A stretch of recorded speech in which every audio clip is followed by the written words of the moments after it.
Marami nagtatanong, Boss Idol Bayet, ano po ba yung inbreeding na lock breed? Ang lock breed po ay yung tinatawag na magkapatid sa magkapatid. Inbreeding po yan kasi magkadugo pareho po yan, pareho ng magulang. Yun, Mr. DQ. Talagang madi-DQ ka na talaga. Malamang ilaro ka na uli namin. Ito po ay possible overall po to nung 2018. Ang complete locking sana po, nasunog lang po yung chips. Wala po tayong magagawa pag talo-talo. Ang suma total, Sir, Boss, may similya uli, wala? wala blanco. Wala, pero anak niyo yung mga naglalabas sa akin ng overall kaso nakakulo sa TACMAC 14, TAC 41 yun. Suma total, Ito, boss. ano yan? Ano to, hindi ko na... Katingin mo na rin kahit na, ay nakaperso kayo no? Hindi. Ano yan, yung itim eh. Hindi ko. Ito kabila. Parang nakalugo na to eh. Oh, wag mo nakatingin. Bago na yun. Check mo, boss. Czech Republic. Luma. Titignan po kung may luma o bago. Luma.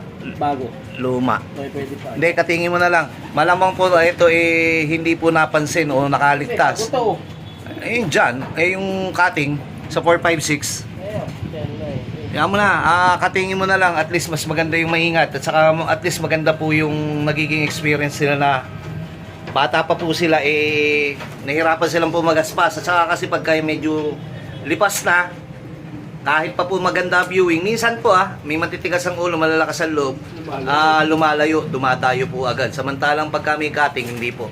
Yung puno na nga, nawawala pa eh. Ayun, mas maganda yung dodoble ingatin po. Ang laki nun Ito naman po anak po ni tatlong mag-ama. Sabay-sabay nanalo, 7 laps. Complete locking, MMFC. Then, nakakros po doon sa Panlaban po natin ito nakaraan. Last dirt natin to, no, sir? Ayan, kita po niya po naka-chips. Tawag po namin dito, Pangulo, Ganda na yan. Ayun mo na saka lang gaganda yun. Ito, katulad na ito, ayan, pangit pa rin po. Pero gaganda rin po ito pagka yung anak niya nanalo na. Tapos nakakros po sa tatlong basko, ayan. Ito na po yung mga kinating ni Mang Lloyd. Tapos meron pang marking po yan, double marking po yan. Yung kabila, dalawang kulay puti na po ba yung iba? Last batch na. Last batch para malaman lang po. Tapos may puti, yung kabilang marking may pula. Para sir, talagang parang ang teacher na rin, Organized tayo. Organized. Spelling? Ako na lang po Ano? Party. Naglulugo. Kasi magtanda. Ayan, katulad po yan, naglulugo na last batch, hindi. Last batch nito, pero Last yung... batch natin PHA eh. Hindi, last batch nito, pero lahat ng dadaling ko, puro PHA na, norte. Madali na yun. Padali na, kasi naka PHA mismo. Ito kasi iba ito bang club, merong... May WPFC, May ibang linggo. may MFC, merong BBC. Pero sir, ilang piraso, alam ko, 20 piraso sir kinuha kong BBC.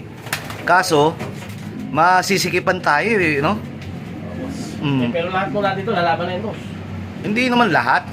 Katulad ng dalawang breeder dito, ilalaban mo. Eto, laban na natin to si Mr. DQ. Bibigyan ko pa siya pagkakataon. Bibigyan pa daw, Mr. DQ, bibigyan ko. Kunin mo kasi, vlog din natin kung totoong wala o ano. Titignan po sa Sevilla, sa Bombilya. Wala.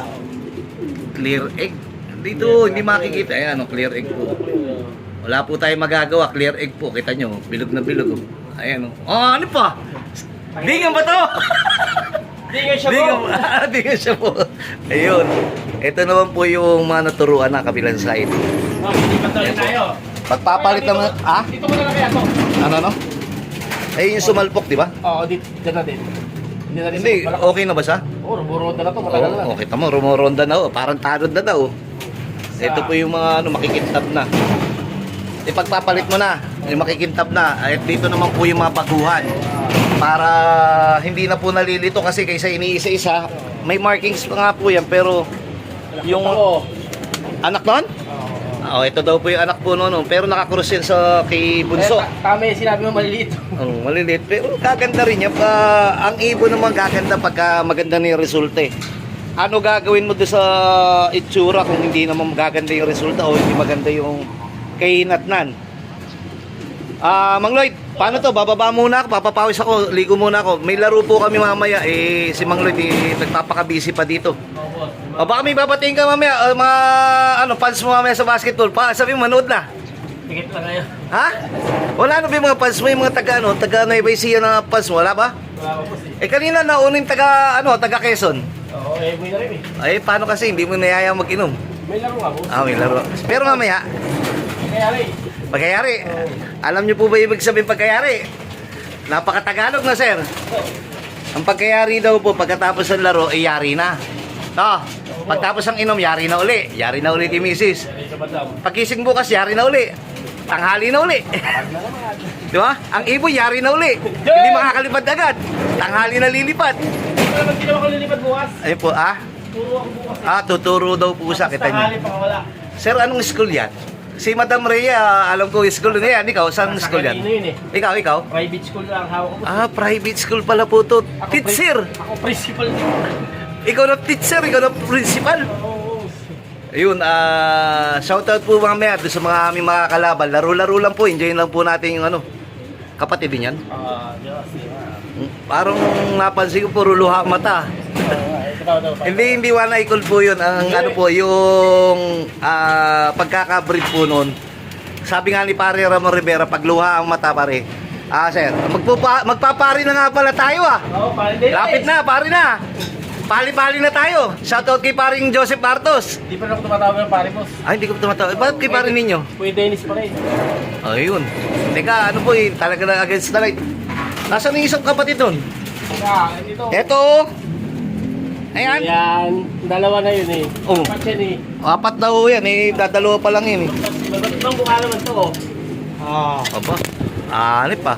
Iba naman. Hindi, nagmana to doon sa doon sa tatay. Ayan oh. Ayan po. Tapos ito, kapal oh. Nasaan? Kapisado niya na pa yung ibon niya. Ayan, ayan. Kambal. Batch by batch pareho silang mukha, no? Oo.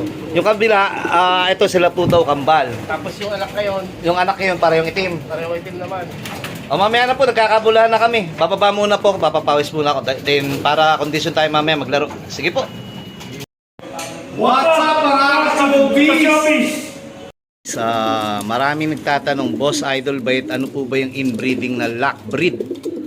Ang lock breed po ay yung tinatawag na magkapatid sa magkapatid. Inbreeding po yan kasi magkadugo pareho po yan. Pareho ng magulang, nanay, tatay, iisa. Sumatotal, magkapatid po sila. Pwede pong lock breed kahit na magkaiba ng hindi sila mag-nestmate. Ang importante po talaga pagka nag-lock breed o nag-inbreed yung history muna ha. Wag muna po yung kasi mahal ang pagkakabili. Wag na muna po kasi ganito yung tsura nito. Ito anak ng champion ng kabila. Tapos nakabili ng dalawang champion, in-inbreed kagad.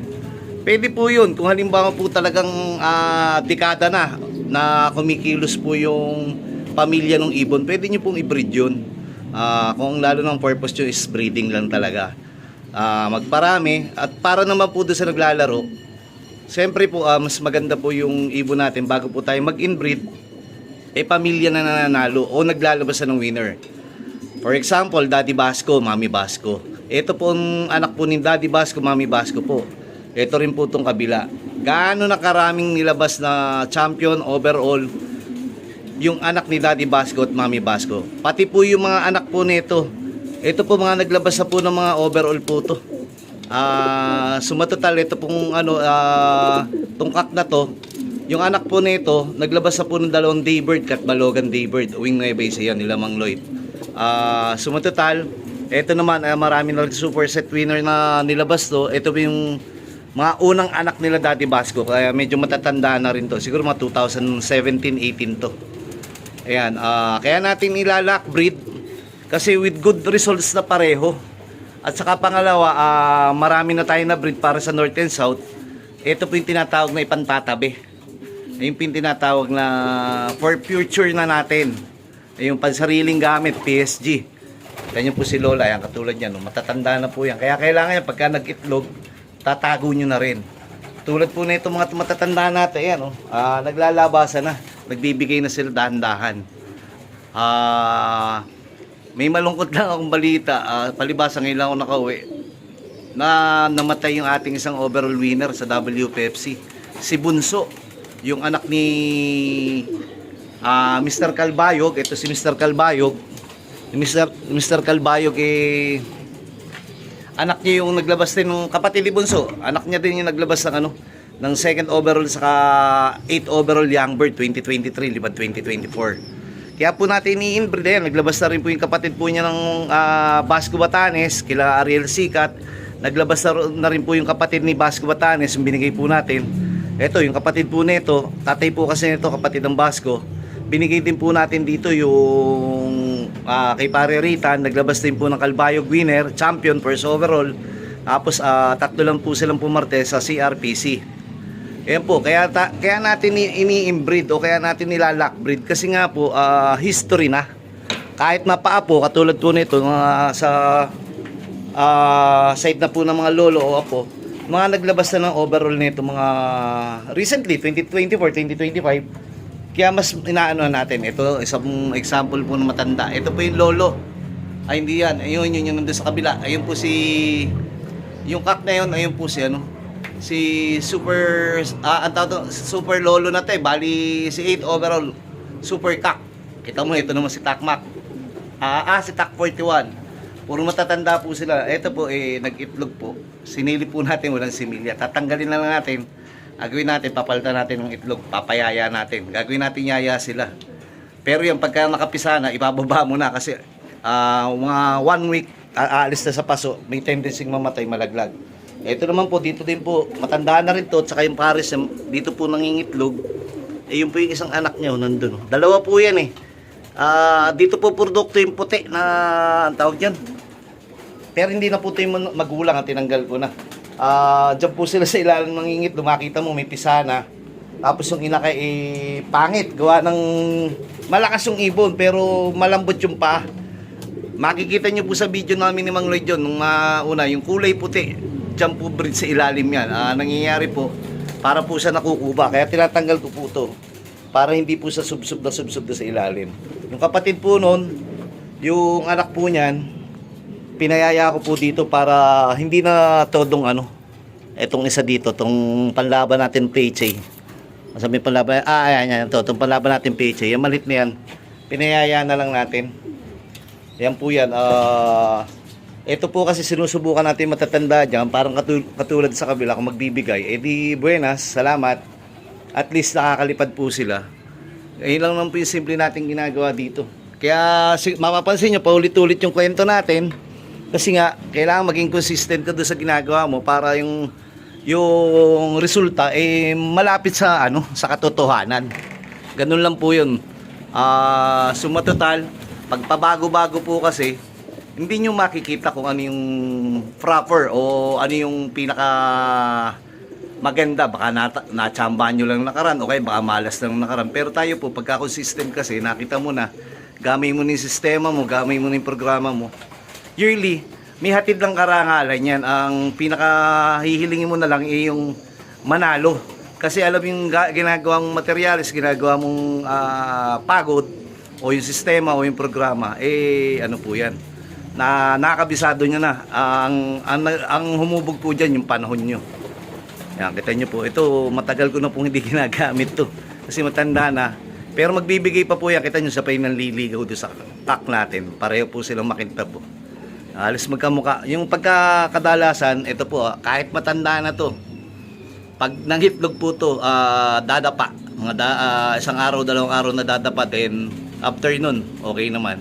Kaya, sabihin ng iba, boss, bakit gano'n ang hina ng breeder mo? Dumadapa. Okay lang po dumadapa kung halimbawa, naglalabas naman po ng overall o ng winner. Ang masama, napaka-healthy tignan, lahat na, nandun na. Kung basta, parang gandang-ganda na tayo sa appearance, saka sa pag-iitlog niya. Pero wala naman dalang magandang resulta. Dito na tayo sa mga dumadapa. Subok naman ang panahon na. Ayan po. Ito, kapatid din po nila to. Ito yung naglabas ng first overall na lakaran. Sorry pa. Daybird ng Katbalogan. First overall, hindi yan ang pares. Ang pares niya si Inbred Lola Stitch MacArthur 2005. Ito po si Mr. Shotgun. Marami pa po yung mga magpapamilya dito. May sisiw na pala. Abangan natin to para masuksukan natin ang ating panlaban. Mamaya po natin ituloy. Medyo madilim na dito. Sige po.